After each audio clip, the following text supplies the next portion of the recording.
গিয়েছিলাম ধানমন্ডি ২ নম্বরে super cosy একটা রেস্টুরেন্ট হ্যাশ কফিসে।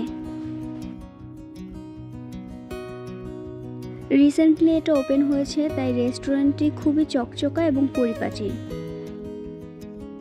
এবং খুবই ছবি ফ্রেন্ডলি। আজকাল তো আমরা রেস্টুরেন্ট সেভাবেই চুজ করি যেখানে ছবি সুন্দর আসবে, তাই নয় কি? ছবি তোলার জন্য এটা মোস্ট অ্যাস্থেটিক একটা প্লেস। যারা অ্যাস্থেটিক প্লেসগুলো পছন্দ করেন তারা যেতে পারেন। ওদের প্রতিটা কর্নার খুব সুন্দর করে সাজানো গোছানো, এক কথায় ছবি তোলার জন্য পারফেক্ট একটা প্লেস। রেস্টুরেন্টের পরিবেশ অনেক সুন্দর, তা তো দেখতেই পাচ্ছেন। খাবারের মানও ভালো, তবে লিটল বিট প্রাইসি, সেটা মাথায় রেখেই আপনাদের যেতে হবে। তবে ওদের সার্ভিস কোয়ালিটি এখন পর্যন্ত কিছুটা পোর। যেহেতু নতুন ওপেন হয়েছে, পর্যাপ্ত স্টাফ এখন পর্যন্ত নেই। হ্যাঁ, তবে তারা চেষ্টা করছে। আর আরেকটা ইনফরমেশন দিতে চাই, যারা এখানে খেতে যাবেন তারা চেষ্টা করবেন ক্যাশে পে করতে, কারণ কার্ডে পে করলে ঝামেলা হয়।